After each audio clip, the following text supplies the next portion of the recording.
welcome to Out of the Box Radio with me, your host, Christine Blosdale. Out of the Box Radio is a weekly podcast of audible ear candy dedicated to bringing a fresh perspective on this thing that we call life. And each and every week, we're going to be diving into the topics that matter most with lively conversations on issues such as health, wellness, and transformational healing, all with the goal of creating a better world and becoming a happier human being. I will be your tour guide for this epic adventure, and each and every week we're going to be embarking on a journey with the ultimate goal being transformation to our highest potential. And now, let's get out of the box.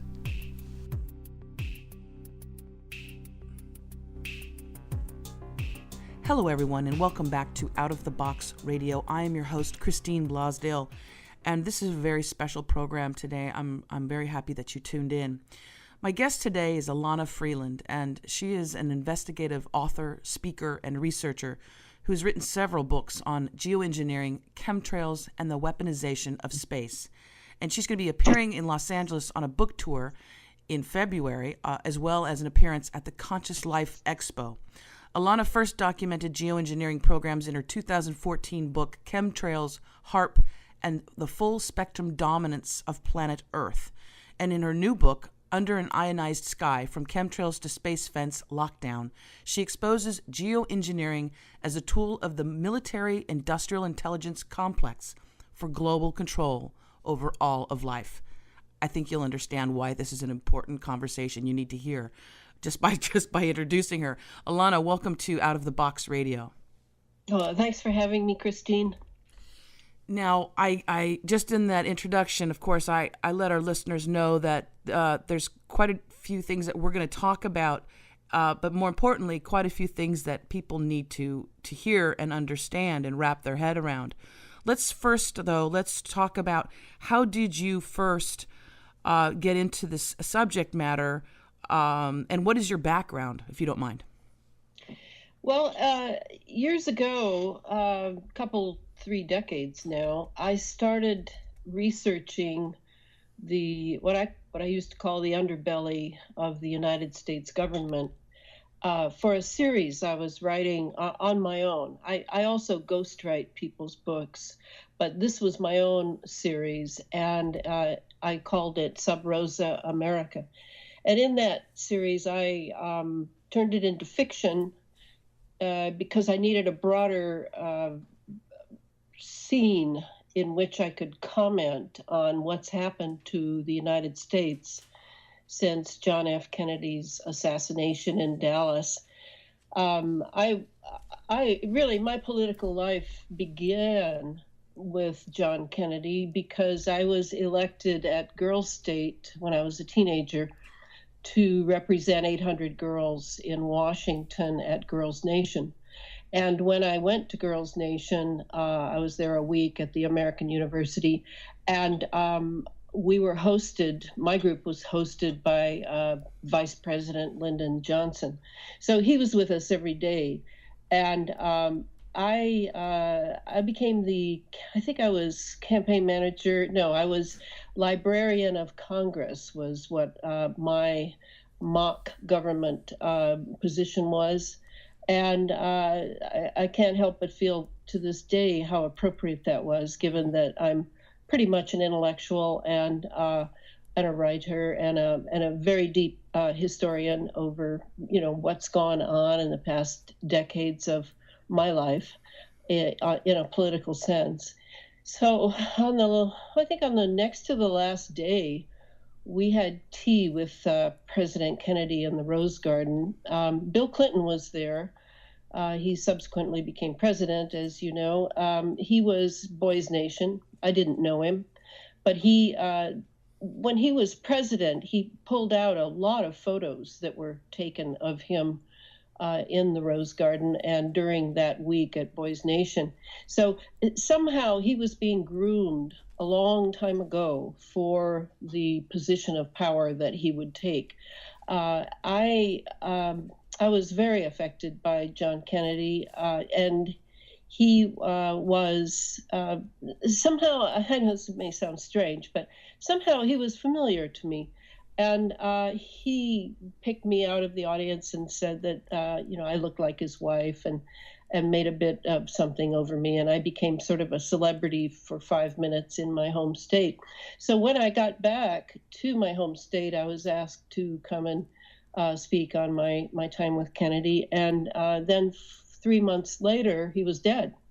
And I had to go back to these civic groups that had paid for my trip to Washington and speak about my time with Kennedy in rooms filled with sobbing Americans. So that was really the beginning of my larger life, I would say. It's almost like my girlhood turned into something else, not quite adulthood, but certainly conscious and self-conscious of a national scale going on at the same time as my little private life.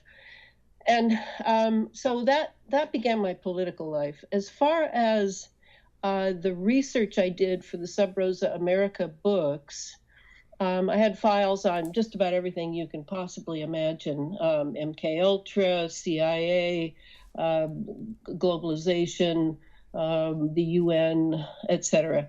But I also had two files, one on chemtrails and one on HAARP, the High Frequency Active Auroral Research Project up in Gakona, Alaska. As soon as Nick Begich's and Jean Manning's book, Angels Don't Play This HAARP, came out in 1995, I was reading it. And that is probably when I went on some sort of list, because I chanced to be reading the book during a break I had as a substitute teacher in the Pacific Northwest at a high school near a very big military base. And I afterwards realized that probably a lot of the staff at the high school, not to mention the students, were from the military base, at least spouses of military officers, etc. So I was reading the book in the faculty room, and two of the male teachers really were very curious about the title. And so I explained the little bit at that point that I knew. And there was another person at the table, a sort of mousy little woman who never looked up from her sandwich. So the next day, I was out raking leaves in my yard, and a military helicopter came over my house and stayed pretty low for about 5 minutes. And I realized that probably someone had reported my reading that book, and it was after that my phone began to have clicks in it. So I realized that I had read about it. I knew that it was a tap of some sort, and so that was the next probably big step in my political life for now. Though I had been in the 60s. In the 60s, I had been involved in various political things going on at universities that I went to. So I was asked when I got back from New Mexico. I lived in England for a few years, and then I came back to the States, moved to New Mexico. I'd already gone to grad school there, and so I settled in there for 5 years. And then I finally came back to the Pacific Northwest and was asked by Adam Parfrey at Farrell House. I had done some editing for him while in England, and he asked if I thought I could write a book on chemtrails. So I said, of course, yeah. And so that was the beginning. I had already encountered one of the large personalities in the chemtrails movement at that time, and still to a great extent, Clifford Carnicom. Oh, I know Clifford, yeah. Yeah, who's an independent scientist. He had worked for the DOD and the BLM in years past, and had left them to become to remain independent. And so Clifford, I met him through a friend, and we all started going out to breakfast together in New Mexico, in Santa Fe. at Harry's Roadhouse, and we would sit and fall into discussion over the research that he was acquiring at that time. That would have been the early 2000s, and what he was doing was he was collecting detritus off of his HEPA filter on his trailer, and precipitation, having it analyzing it himself. And he was coming up with what we now know to be Morgellons as being part of whatever was falling from the chemical trails being left across the what once beautiful blue northern New Mexico sky. So Clifford had already gotten me very intrigued, and he had begun the process by which I realized I had two files, the chemtrails HAARP and the HAARP file, and that they really belonged together because they were a unit. And I had not realized that until Clifford set me on that trail. So I started in 2012. We had a fantastic conference down in Los Angeles, the Consciousness Beyond Chemtrails Conference, sponsored by Jan2. And it was there that I saw the relatively large personalities that were dominating the so-called chemtrails movement at that time, which was largely an internet movement and remains so to this day. And I was the new kid on the block. Nobody knew me. I sort of just sat back and watched, and Clifford and I spent quite a bit of time together. And then when I got back to the Northwest, I started writing, and the writing went very rapidly, but it took 2 years of research and writing to write Chemtrails HAARP and the Full Spectrum Dominance of Planet Earth. So that book came out in 2014, and immediately I started writing the next book because when I had been on Coast to Coast, I had after being on Coast to Coast, I was contacted by literally hundreds of people, and one of them was Billy Hayes, who is known as the HAARP man in the movement. And Billy had a phenomenal life. He's still alive. He's in Kansas, and he had been the tower man, the erector. They call them tower erectors. He had been the team leader at the HAARP installation, and in fact, he'd worked on these microwave and radio frequency, radio wave towers and installations his entire life. I think his first job was at 8 years old. His father had worked for an agency, a 3-letter agency I won't name, and Billy had followed in his steps. And so Billy contacted me and said, okay, people told me about your book. They said, Billy, you won't believe it. She's talking about the same thing you've been saying for 15 years. And he said, but I have more. He said, there's more to this than just the chemical trails and radio frequency that are producing the weather engineering going on. And we weren't using the term geoengineering so much then in 2014. No, right. But we were familiar with it. We had heard David Keith and Ken Caldera, the geoengineers that are generally trotted out at the conferences that talk about, the sort of wringing their hands and, oh gosh, we're probably going to have to use it because, yes. The global warming is so bad. Exactly. We're going to have to pull out this really, oh my. And really, when it had been going on for 2 decades already. So let's first, because we're talking about geoengineering, but let's take it a step back for those who are not familiar with this at all. If anybody's looked up to the sky, they might notice there are these long streaks that go across, not just like a regular contrail from a jet or a passenger jet, like going from, LA to Hawaii. It is because when those planes go by, there's a condensation trail, and it's a short amount, and then it usually dissipates, right? Because it's water. Now, what we've been noticing, what millions and millions of people around the world have been documenting and investigating, as yourself, are what has been commonly called as chemtrails, not contrails, but chemtrails. Now, let's just go to the real basics that we can do. What's the difference between a chemtrail and a contrail? I feel like I'm going back in history now, because Take the time machine back. Most of what I do is way in advance of this. I know. But for those that are, let's start there. Okay, what I call chemical trails or chemtrails, and chemtrails is a term that we have borrowed from the U.S. Air Force Academy. It is not a conspiracy theory word. It started with the military, and it was very cunning of them to turn it into some sort of tinfoil hat kind of derogatory term. Right. But it is straight from the military. That's what they had on their chemistry manuals for pilots that were preparing to go up in the skies in the Air Force. So the contrail is a condensation trail, and that means water vapor. You're talking ice crystals, water vapor, boom, that's it. And for that to happen, the altitude has to be specific, 29,000 and above.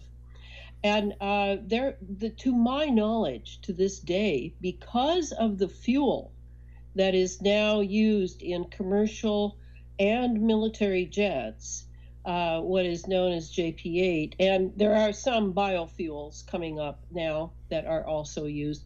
But to my knowledge, there is no condensation trail beyond maybe a little Piper jet that flies up from a local airport. I can't even imagine a real contrail anymore. I mean, I haven't seen one in years. Yeah, me either. And I haven't seen much documentation from other countries, and I get a lot of material. People send me just thousands of things.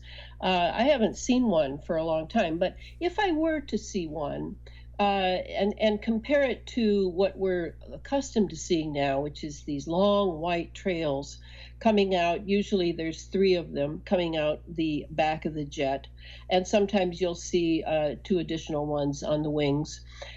These are anything but water vapor, and they are loaded with chemicals, at least from the combustion chamber of the engine, where the chemicals in the fuel undergo a process called pyrolysis, and that's a very hot in the combustion chamber, where those chemicals are oxidized and really turned into a very different kind of compound than what originally went in. In fact, this fuel that is now used commercially and in military jets is classified, and it is very hard to get any formulae for these fuels because it is considered national security. So this is a major problem, that we are all breathing that. If it were condensation trails, contrails, I wouldn't be having this discussion with you, because we did that for ever since the Wright brothers in the early part of the 20th century. So, but this is different. And these not only are we breathing what's coming out of the engine, the combustion chamber, but we are also breathing that same fuel when it's spewed off of the wings before landing. I don't know if you're familiar with that, but it's normal for flights, especially commercial jets carrying a lot of people, to offload fuel before landing. So that is just spewed out, and tough toenails for whoever's below it, and we're breathing that as well. So I don't even have to add a supplementary system to the jet to reveal that this is an environmental issue beyond belief, and it's absolutely being ignored and avoided in any discussion of climate change, geoengineering, global warming, any of the terms that are being trotted out. This is one part of it that absolutely the FAA and the EPA and all the types of environmental groups should be all over, because we're breathing it, it's falling down onto the earth, it's going into the soil, it's in the trees, it's in the bark, it's everywhere. No, it's everywhere, and it's global. And yes. It's global, and when you look at the way that once these trails are laid down, how they fatten, how they basically spread to this milky white, and it changes the the atmosphere in general. It changes. If it was a beautiful, clear, sunny day, after a couple hours of this, you have this just haze hanging over you. Now, you had mentioned earlier that you had worked with Clifford Carnicom, who's been doing this for so long and doing much research, collecting samples of air samples and also water samples. Could you share with us, share with the audience, what some of those samples that were tested, what he found in the water and the air from these chemtrails or geoengineering, whatever we want to call them. But can you talk about what was discovered? Oh yeah. But let me preface that with the fact that for Clifford and I and many researchers and observers who are following what's going on in the skies, it's not just the pollution aspect. It's not just the chemicals that we're breathing in down here on the earth after they come out of jet engines or off the wings or wherever. It's intentional. It's not just, oh, we don't care, we're going to just have our jets fly anyway because we want to make a buck. No, this has many levels of intentionality for a variety of military operations that are going on right now. And weather engineering is only one of them. So I just want that to linger in the minds, because I'm going to get more deep into that. But let me just talk a little bit about what Clifford found. And of course, he was collecting precipitation and finding aluminum, barium, strontium, titanium, lithium, etc. I mean, the latter two are relatively recent compared to when he was collecting at the end of the 90s and the early 2000s. But he was also finding these fibers, and the fibers were made of polymers, like mylar. And the fibers were in his HEPA filter and in the precipitation. He also found the very infamous spider webbing material that some people have found, and when they touch it, they may get sick because it's so lethal. He found he didn't have the equipment to be able to see on a nano scale at that time, and if he had, he would have discovered also sensors. They're called MEMS, GEMS, and NEMS. They're very tiny, and they are two-way transceivers. They transmit, they receive, they collect data, and there are now by 2018.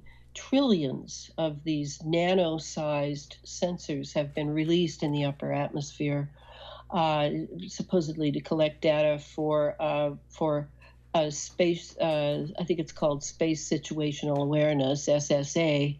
But really, they all filter down, and so we're breathing those in too. And they are not engineered genetically or otherwise engineered to be eliminated from the body.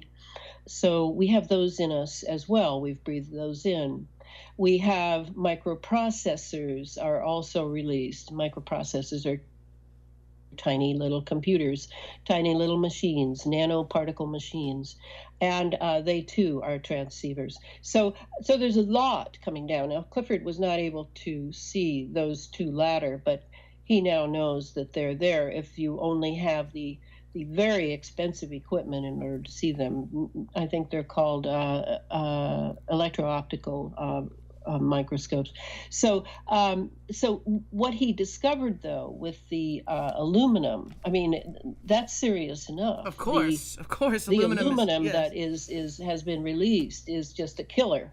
It's a killer for us. We now are making ties between it and Alzheimer's, and at one end of the aging spectrum, and autism at the other end of the aging spectrum. So the aluminum is not our friend. It is natural in the environment, but not nearly to this degree. Biologists in California, I'm thinking of Francis Mangels right now, have done a lot of collection, a lot of analysis of soil that's turning extremely alkaline, and that's not good for growing. And the analysis shows that the aluminum is 225,000 times what it should be. It's so far over the norm that it's impossible to even fathom how anything can grow. Of course, we're now seeing trees basically dying from the root up in the bark, and that is greatly because of the aluminum. I mean, when I'm talking aluminum coming down, it's in the fuels. It may be, there may be more added to what's coming down for various operations that the military is running. It's also a conductor. Wouldn't it be a conductor? Because it's a metal. Yes, and that's really the key. Yeah. It was originally called chaff by the military, and it was which meant that it was in order for radar to pick up any sorts of objects in a field, it requires particulate matter to be in that field. Otherwise, the radio frequency or microwaves really cannot detect anything. So the aluminum is primarily about wireless operations, and I make that very clear in the book. I spend a lot of time on that aspect in the book about to come out.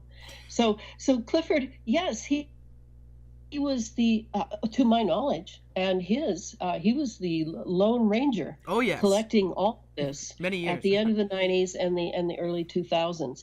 And so among those, I've named the conductive metals on a nanoscale. I've named the sensors, the microprocessors. Also, I named the polymers like the mylar. And one of the fibers that had the mylar out exterior, that's what Clifford began to analyze, and that's when he discovered the Morgellons. And he renamed it the cross-domain bacteria, primarily because by the time he had analyzed it, which took years and years on a shoestring budget, he had realized that it really crossed over all three domains of life on this planet. And that it had been genetically engineered. So the Morgellons fiber, the fiber is the exterior, but inside are four other parts that he meticulously separated out. He then began to look at people's blood and urine and saliva, and I of course gave him mine, and I was able to see through his microscope back in probably 2009, I could see the cross-domain bacteria munching and sucking out the iron from my red blood cells under his microscope. Oh my God. So I know we all have it. We have all breathed it in. Now, some people, as you know, develop terrible skin lesions, which leads some physicians and clinicians to think, oh, it's a skin ailment. No, it's not. It is actually a blood condition, but it will reveal itself from time to time in the skin when the body, the immune system, is desperately trying to throw it off. But to my knowledge, and I certainly haven't checked with everybody on the planet Earth, because the atmosphere is one large bubble chamber, to my knowledge, we have all breathed it in. And that is only one of the pathogens. Other pathogens may also have been released. I think right away of what people call Lyme's. I think of other challenging diseases that are what we call autoimmune diseases. All of these are really less disease and more symptom of a condition of our immune system, that these are all assaulting our immune system. People would love it if I'd say, hey, here it is. This is how we're going to stop this tomorrow.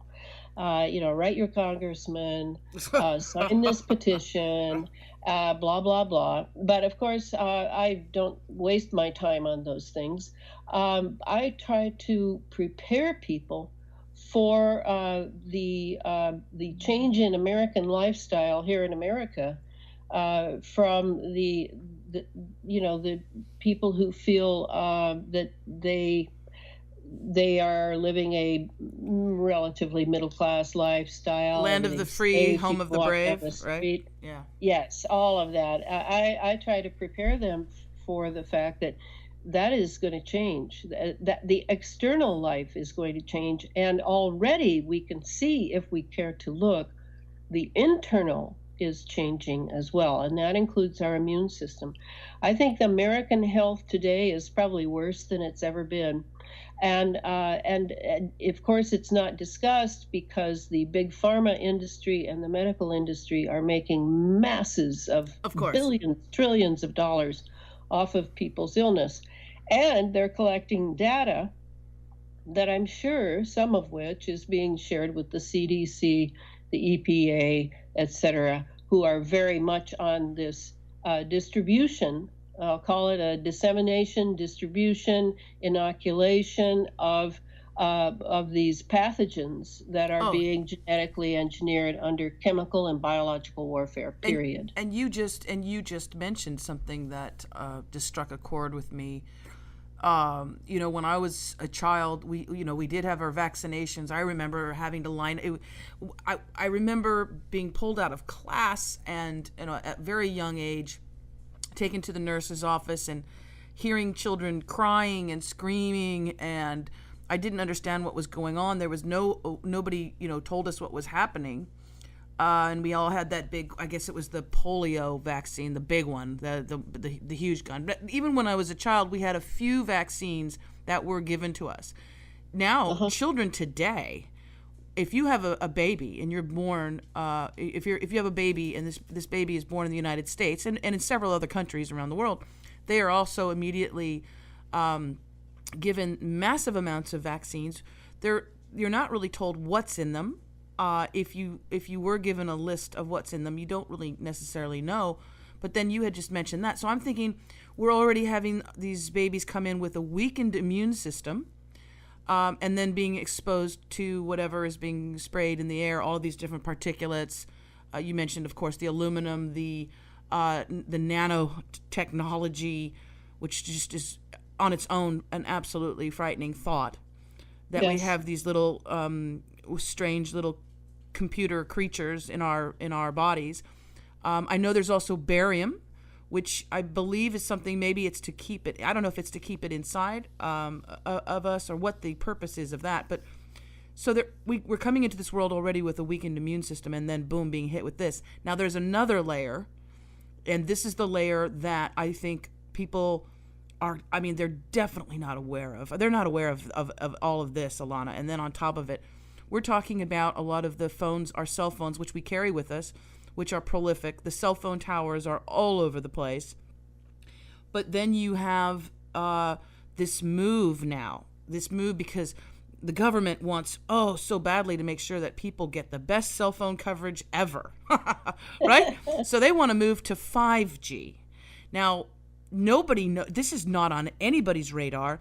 The news isn't talking about it, of course, but I have heard and read that a move from 3G, 4G, and then now going to 5G. That 5G is like there's the prison right there. There's the fence. The space fence lockdown. Yeah, Yes, you're absolutely right. Talk about 5G, about this move from 5G. We're talking about radiation, electronic radiation, or what? What is your understanding? The big part is that this is very deceptive. The public is told that it's just one more generation up from fourth generation. That's not true. This is completely different from the second, third, fourth generation. Those were all a type of wave that you could imagine might not be as unhealthy. But the truth is that the 5G is millimeter wave technology. Now, so far, the only place we, the public, have seen millimeter waves used are in the machines that TSA uses to look through people's clothing for weapons, etc. That's millimeter wave tech. It'll go through walls, it'll go through anything. And it is very high frequency. It is very invasive. And I will go, I'm now writing the third book in the series on synthetic biology, and I will go deeply into how this is going to impact our DNA, because our DNA is basically a little antenna. That's really all it is. Very subtle, very brilliant and vulnerable. And this is a nightmare. This is a nightmare because they're going to put 5G units and they're going to be smaller. And you might not even be able to see them once they realize that the public is waking up to these things. But they're going to put them throughout, they're going to blanket neighborhoods with them because the 5G is going to be the pickup point for the Internet of Things, the IoT. And the Internet of Things is simply that your garage opener and your car and your computer and your refrigerator and your laundry unit and your stove, etc., they all talk to each other. They are all on a similar frequency so that they can communicate. These are the Big Brother instruments in the home that will keep track of when people are home. The smart TVs, right? What's going on? What conversations are going on? This is the real meat of the surveillance state. That is really what the space fence is all about. So the 5G will be in the neighborhood, and that all of the machines will be talking to the 5G, and the 5G will then transfer that to various points where they're picking up that data and translating it with either supercomputers or artificial intelligence. This idea of turning the Earth and society into a surveillance instrument so that they know where everyone is and where everything is phenomenal. And it's come up so fast in the last, I'll give it 5 decades, that Americans have been absolutely, I'm sure, are in a brain fog these days, because every day, I'm getting data from all over the world from people about new technology coming out, and all of it has smacks of that 1984 transhumanist cyborg control that Dr. Rosalie Bertell, the great epidemiologist, wrote in her book about planet Earth and turning it into a weapon. And she was absolutely right. That is exactly what's happening. Well, when you said George Orwell's 1984, I thought about that immediately, and having every single thing be observed and documented. But that is also, isn't that what when they introduced the smart meters? again, as a way of it's always about being more efficient. It's going to make your life so much easier. Whenever they sell you a bill of goods, I always figure this: whenever the government or a corporation is telling you that they're going to make things easier on you or make your life better, run, right? Yes. But the smart meters now, these things, people willingly take them on they're on their homes. They're next to their bedrooms or their children's bed. These are what are supposed to be reading what your electrical usage is, right? The electricity that you use in your home. But these from the get-go have had so many issues. People who have complained of extreme headaches, being absolutely sick. These have some of them have caught on fire. It's because of the large amount of radiation that is being emitted from them to get that data back to whatever the station is? Yeah, it's less the radiation and more the pulsing. I mean, right. This pulsing is very, very important. As Billy Hayes drilled into me, you can stack many frequencies on a pulse. And so I'll give you an example. All right. So like when you come home and your garage door, you have the little thing that you push and the button and garage door open. That's because you're activating its frequency. It recognizes its frequency. It opens. Push it again. It recognizes its frequency. It closes. So that in that simple way, we see that everything is a matter of frequency. If you know its frequency and you have electromagnetic weapons, which the military, of course, is very interested in, then you can take power over that thing because you have its frequency. Another way of saying it is you have its electronic signature. Correct. And everything has its own signature. Now you go to the human being, and if your cell phone, and by the way, I do not own one. I do not want one. I will never own one. It's like carrying your own weapon system around for the military. If you take that cell phone and you're not even putting it up to your brain, you're just carrying it in your car, in your purse, in your back pocket, whatever.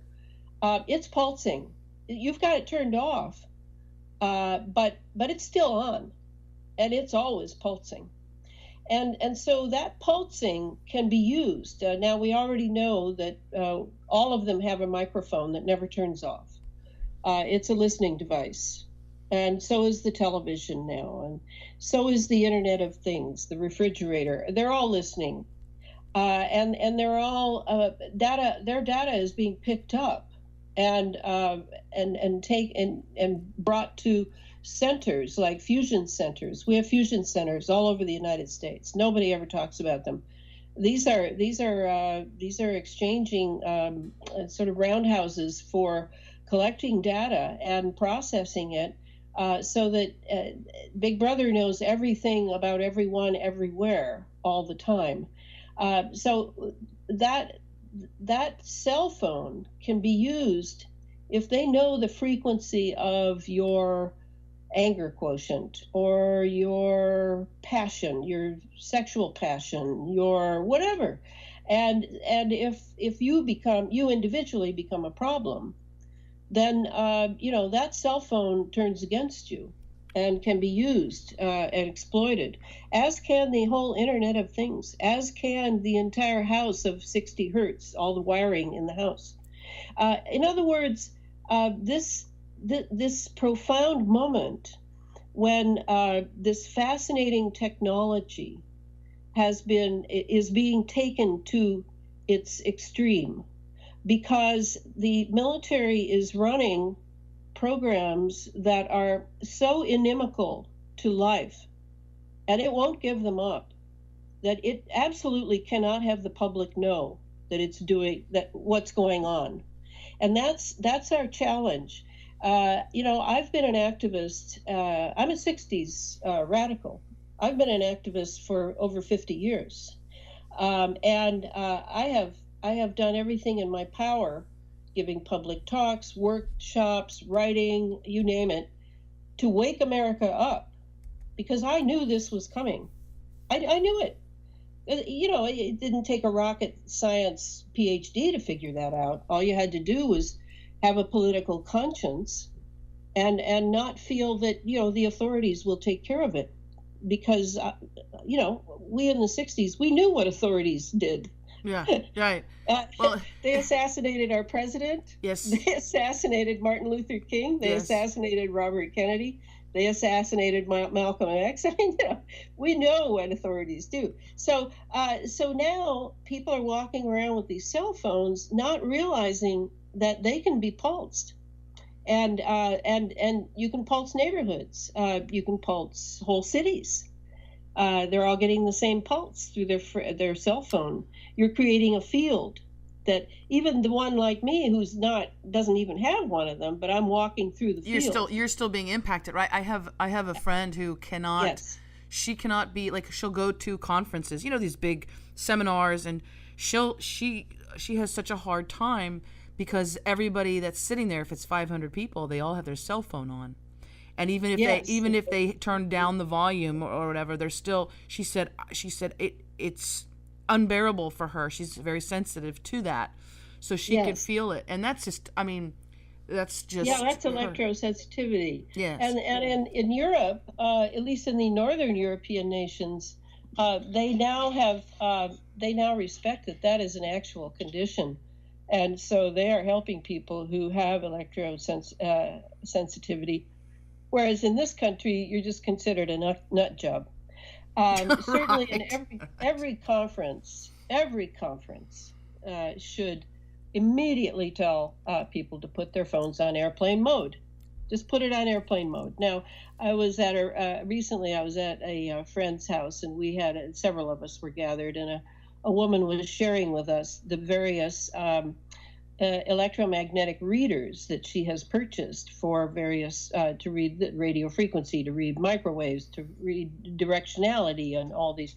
And it was fascinating, and we tested the airplane mode, and the airplane mode really had a much lower pulsing rate. It was almost silent. So it really convinced me that the airplane mode will definitely help. And everybody should be keeping their phone on airplane mode all the time. That's brilliant. That is brilliant. Let's repeat that again, because I want our listeners to know that, because when you are on a plane, they don't want your cell phone to interfere with their electronics, right? So that's why they tell you to put it on airplane mode. So let's put that out again. Go ahead, say that one more time if you don't mind. Well, we tested the airplane mode on a cell phone, and it definitely works for less pulsing, and people should keep their phone on airplane mode all the time. But people are becoming so addicted to the somebody wants me. Gee, I wonder if so and so is going to call. All that stuff. Facebook, and Instagram. Yeah. Well, any of it. Just the cell phone itself. I mean, the obsession with the cell phone makes me wonder if one of the pulsing that is coming across is about the frequency for, what would you call it? Addiction? Would you call it neediness? I don't know what the word would be, but so many people are so hooked in to their cell phones, and not just young people. We often laugh about young people just always looking down, but no, I'm surrounded by people. See, and I do fine without a cell phone. I mean, okay, there will be the occasional emergency, but there probably have been over the last 80,000 years for an emergency now and then anyway. Right. And then I just don't want to be considered so important that I need to be tracked 24/7 by my government or others that are concerned about the books I write or whatever. I just come home to my my wired phone and see if there's a blipping that shows somebody called. Hardly ever anybody calls, which is great. And life goes on. I don't really need those devices. And now people who are involved in organizations really studying the cancer rate that has gone off the charts for people that put these little transmitters, and that's what they are. I put the transmitter up to their brain. They're saying you know, it would be much better if everybody went back to wired. Well, And well, I totally agree. and you've studied it, and you understand it. Most of the population are not. They're sold on the convenience, quote unquote, Well, convenience. it's a religion. It is a Convenience religion, is a religion for the American. especially for, well, not just for Americans. All across the globe, there's more and more studies of young people, preteens, on their phones, on their cell phones, on their devices, literally, like, 14 hours a day, 14 to 15 hours a day. But let me tell you about Europe. Maybe you don't know this. Germany, the Scandinavian countries, they are banning wireless from all schools, all libraries, all public buildings, because they know it will mean cancer. They know it. And they are not run by corporations the way we are. And we have traded our American soul of independence and individuality for a buck, for convenience. Well, yeah. I mean, come on. But the politics, right? The People politicians. like that. I think it was Winston Churchill or somebody who said, if people are willing to trade their freedoms for convenience or any of that, well, then maybe they didn't deserve them in the first place. And I feel that. Well, and I think that we're a population who is, Disney-fied. Look at these pretty baubles over here. Look at the Kardashians. What are they doing? Yes. Look at this celebrity. Like right now, it's with the award seasons. People are bedazzled by, Hollywood actors and actresses, celebrities wearing expensive, clothing, and so. We are, and we have been a nation who's been bedazzled by celebrity and perhaps wealth. It's called mind control. It is. We have been completely mind controlled, and it's through the television. I have never owned a television. The closest I've gotten is this little laptop I'm talking on now.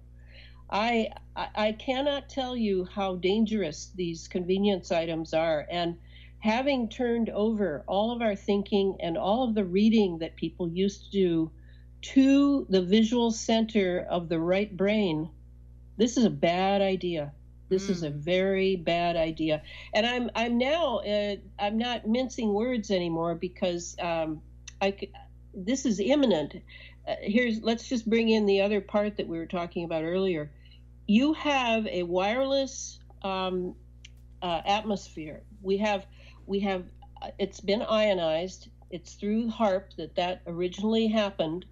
We now are bringing ionized, which basically just means electrons, electrical. Our whole atmosphere is electrical now, and it is kept electrical for wireless operations. They only gave us the cell phone when they needed those cell towers for military operations. Otherwise, they kept them for themselves. I mean, it's the military that had the computer first, too. They had the phones first. They had the television first. They will only give us these little baubles and bangles when they need to use us for military operations. And that's exactly what's happened. And when Clinton signed off on the 1996 Telecommunications Act, that is the act that says no community has the right to interfere with wherever a telecommunications corporation decides they need a tower for communications. So we have no rights before the government, who hires these telecom companies. And by the way, let's not fool ourselves. They are military contractors. And these are all military operations. They are all military infrastructure. And that's what I go into in the Space Fence book, is to show how this giant machine on the Earth and in low Earth orbit over the Earth, how this works for their operations, and human beings and the health of forests and animals be damned. Exactly. Which is, it is, the word doesn't even come to mind, how evil that is.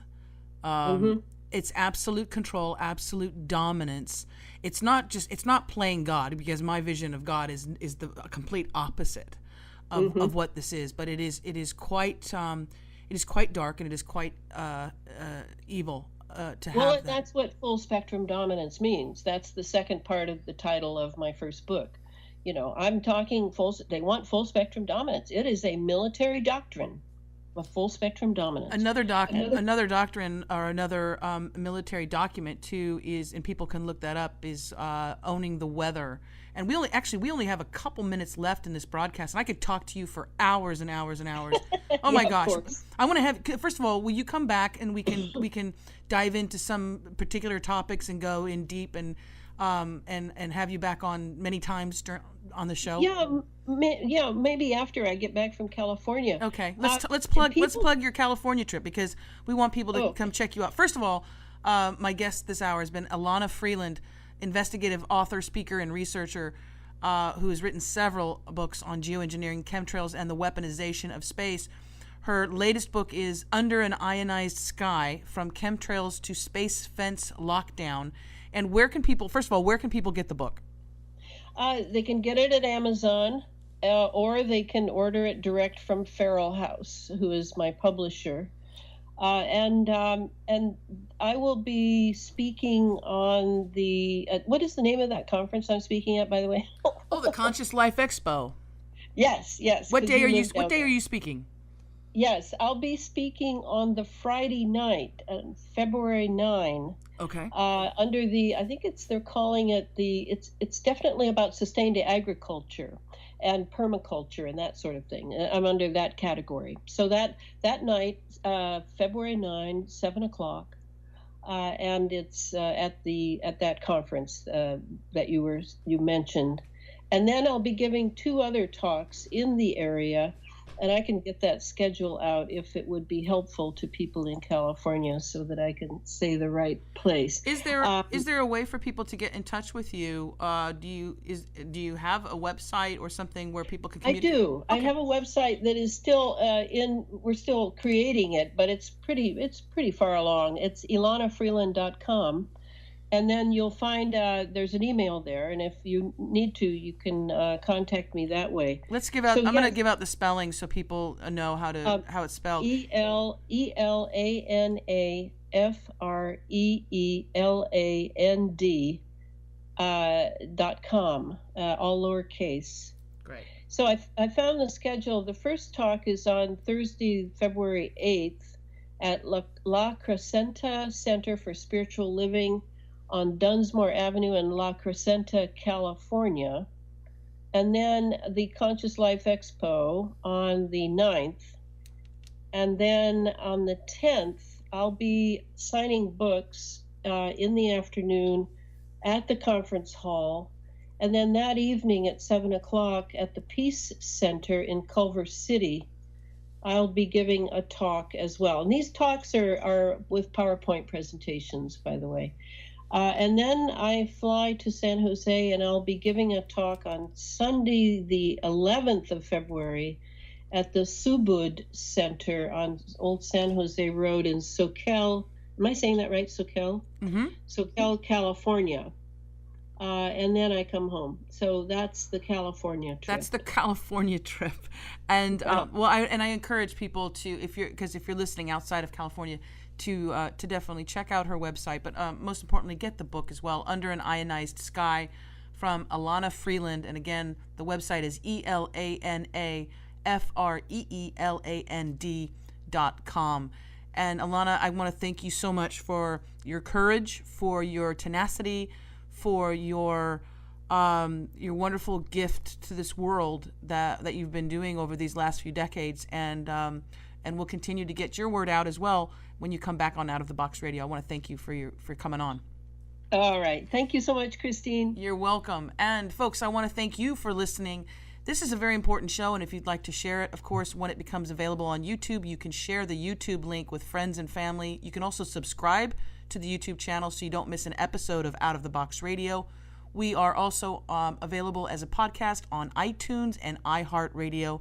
Until next time, as always, I want to remind you to think out of the box. Until next time, bye for now.